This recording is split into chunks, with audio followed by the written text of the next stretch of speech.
The air inside the gleaming glass tower was thick with the smell of expensive cologne and fear. A man named David was screaming. Not a little, stubbed your toe, yelp, but a raw, animal scream that ripped through the otherwise silent executive floor. He was clutching his chest, his face turning a sickening shade of gray, like old cement. His pricey, custom-made suit suddenly looked too big for his shaking body. Just 10 minutes before, David had been laughing, a cruel, sharp laugh that echoed in the lobby. He'd been standing over the security guard, a quiet, older man named Mr. Patel, who was doing his nightly check of the doors. Mr. Patel wore a simple, slightly faded uniform, his name tag shiny. David had blocked his way, tapping a manicured finger on Mr. Patel's shoulder. "Look at this, everyone," David had sneered, loud enough for a group of late-working financial analysts to hear. "The backbone of this multi-million-dollar corporation. It must be so thrilling, Mr. Patel, wearing that little uniform. Do you feel like a superhero? It's probably the most authority you've ever had in your life, right? Maybe you can afford a nice dinner with that minimum wage salary." He had actually bent over and mocked the security guard with a cartoon salute. Corporate snobbery at its worst. Mr. Patel had simply looked down, his face unmoving, a deep, silent sadness in his eyes. He didn't say a word, just waited for the arrogant bully to move. But now, David's chest felt like it was being crushed by a steel safe. He was seconds from passing out. The other employees were frozen, fumbling for their phones, useless. And that's when Mr. Patel, the man he had just humiliated, sprinted faster than anyone could believe. He didn't go for a phone, he went straight for David. Mr. Patel shoved 2 fingers against David's neck, a look of fierce, intense concentration on his face. He then did something completely unexpected, something that no one, especially not David, could have ever guessed. He didn't call 911, he ripped open David's expensive shirt, reached into his own uniform pocket, and pulled out a syringe. What was he doing? Was this revenge? Did the security guard who had been mocked just seconds ago pull out a weapon to finish the job? Build up, tell the story leading up to the main event. Let's go back 48 hours. David Thorne was a classic example of corporate snobbery. He was a young executive climbing the ladder in a top real estate development firm here in Toronto. He loved his life, the corner office, the premium downtown condo, the feeling of looking down on everyone else. He was the kind of person who treated the server, the cleaner, and the security guard like they were invisible. For David, the world was divided into 2 groups, people who had power, him, and people who were props, everyone else. Mr. Patel, on the other hand, was invisible by choice. He was 62, a recent immigrant to Canada, and took his security job seriously. He was quiet, meticulous, and always polite. He worked the night shift, a job that suited his private nature. He had a secret, a past that he kept locked away like a priceless jewel. He was happy to be the quiet, uniformed figure that people ignored. The conflict started 2 days ago in the staff parking garage, a place David considered his own private property. Mr. Patel was helping a cleaner jumpstart her old car. David roared past in his sleek sports car and stopped, the expensive engine purring like a lion. "What are you doing, Mr. Patel?" David's voice dripped with annoyance. "You're a security professional, not a roadside mechanic. You're causing a traffic jam. Get back to your post. This isn't your job description. You should be protecting company assets, not wasting time on this junker." The cleaner, a kind woman named Maria, shrank back, embarrassed. Mr. Patel had just calmly finished connecting the cables. "It's all set, Maria. Go home safely," he told her, then turned to David with a neutral face. "My job, Mr. Thorne, is to ensure the safety and smooth operation of this building. That includes preventing accidents in the garage. Have a good evening." David's face had flushed red. He hated being calmly corrected by a man he saw as beneath him. He drove off, but the seed of resentment had been planted. Pacing, maintain audience engagement with suspenseful highs and lows. David spent the next 24 hours looking for ways to punish Mr. Patel. He saw a slight scratch on a wall near the guard's desk and immediately filed a formal complaint. The next evening, he stood by the door and watched Mr. Patel sign in, waiting for a mistake. David's mood was a low, simmering tension. He was actively seeking a confrontation. The high point came just hours later when a huge delivery was made to the office. A team of movers was bringing in brand new computer servers and networking hardware, equipment worth hundreds of thousands of dollars. Mr. Patel was carefully supervising, checking off a manifest. David saw his chance for some public humiliation. "Mr. Patel," David boomed, striding over with an expression of disgust. "You're letting them drag those $1 million servers across the carpet. Are you blind?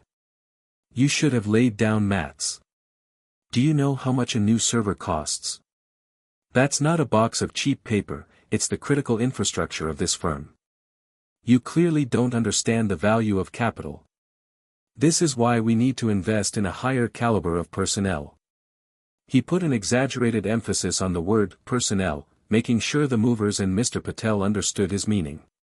It was an outright attack on Mr. Patel's intelligence and competence, pure, unadulterated corporate bullying.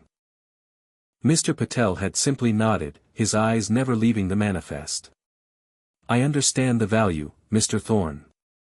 I also see that the movers are using a dolly, not dragging the boxes, and they are wearing shoe covers.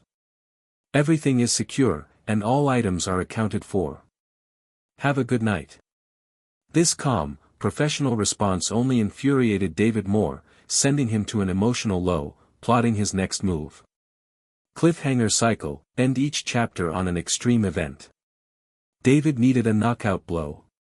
He wanted a reaction. That's what led to the terrible, arrogant scene in the lobby tonight, the one we saw at the very beginning. The corporate snob mocking the minimum wage guard, laughing about his pay and his uniform. It was the lowest point of prejudice and cruelty. And then, the twist. The sudden, paralyzing heart attack. David's entire body went rigid as the pain hit him. He was a top executive, a man who controlled large sums of investment capital, and now he was completely helpless, struck down by a medical emergency right where he had just delivered his cruel joke. Now, we are back on the executive floor. David is dying. Everyone else is useless. Mr. Patel is holding a syringe. He has a choice: stand back and watch the man who mocked him suffer, or risk everything to help. Mr. Patel injects the liquid into David's arm. David's eyes flutter open, filled with panic and confusion. The guard leans in close, his face serious, and whispers a word that David doesn't understand, a word in a language he's never heard. A powerful, unknown chemical races through David's veins. He doesn't know what's happening. Did Mr. Patel just save his life with some kind of secret, super powerful medicine, or did he just inject a foreign, dangerous substance into David Thorne's body? Why did he have a syringe with him, and why did he speak in that strange language? You do not want to miss the shocking truth behind Mr. Patel's secret past and what happens next. Turn on those notifications and get ready for Chapter 2, where we see the final, incredible moment of poetic justice. If you're still here, you need to subscribe right now and hit the bell. You're about to see the end of this incredible prejudice showdown. Drop a comment with the word justice. Continuation from the cliffhanger. The strange liquid from the syringe instantly hit David's bloodstream. The terrifying, crushing pressure in his chest didn't vanish, but it suddenly shifted. It felt less like a safe was on his chest and more like a heavy blanket. He could breathe, but just barely. He stared up at Mr. Patel, whose face was not filled with fear or anger, but a calm, professional intensity. The single word Mr. Patel had whispered, a word from his native language, was relief. Mr. Patel didn't waste a second. He quickly gave instructions to the stunned financial analysts who were finally snapping out of their shock. I've administered an emergency dose of nitroglycerin. It's a severe angina attack, possibly a heart attack. He needs a hospital immediately. Do not let him sit up. N-nitroglycerin. David managed to gasp, eyes wide. How did you have that? Mr. Patel didn't answer David. He barked an order to one of the younger staff members. Call the ambulance again. Tell them the patient is a senior executive with a suspected myocardial infarction.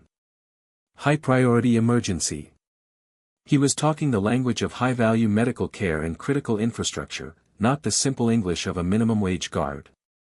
The revelation, Mr. Patel's secret. As the sounds of distant sirens grew louder, Mr. Patel stabilized David, checking his pulse and keeping him calm. The executive, completely powerless and reliant on the man he had scorned, could only stare. The fear slowly gave way to a dawning, confusing curiosity. Finally, Mr. Patel looked directly into David's pale face. He spoke clearly, his voice steady. Mr. Thorne, you mocked me for wearing this uniform, correct? You laughed at my salary and told everyone I had no authority. David could only nod weakly.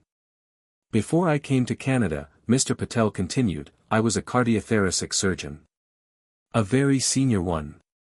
For 35 years, I worked in one of the most demanding hospitals in my country. I performed hundreds of complex medical procedures and managed a medical department. My hands, he held them up, steady as rocks, have held beating hearts. A ripple went through the small group of onlookers. They were hearing the secret of the quiet, uniformed man. An underdog comeback story was unfolding right in front of them. I moved here to be closer to my grandchildren.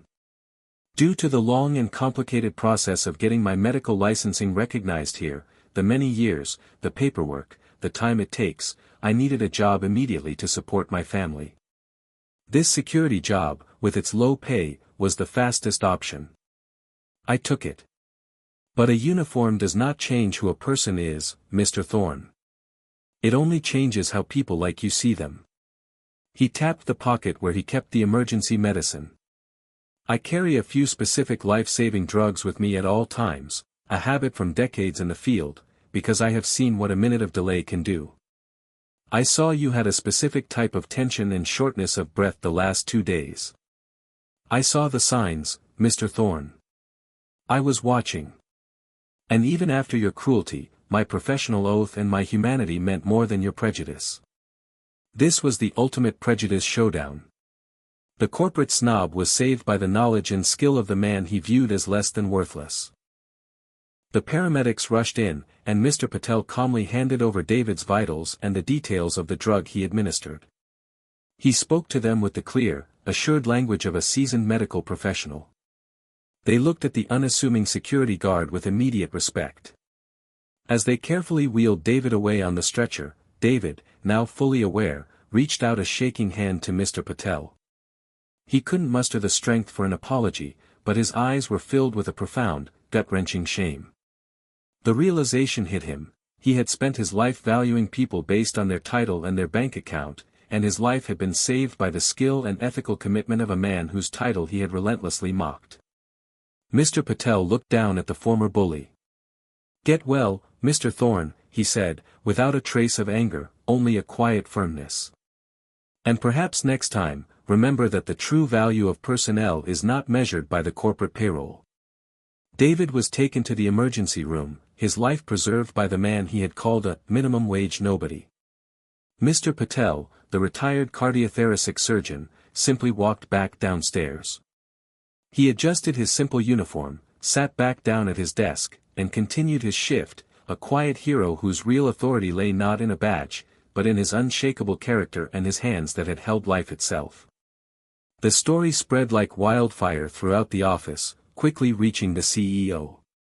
The CEO, horrified by David's bullying and impressed by Mr. Patel's heroism, immediately offered Mr. Patel a special, high-paying security consultant position, one where his incredible medical background could be recognized and used for the benefit of all employees.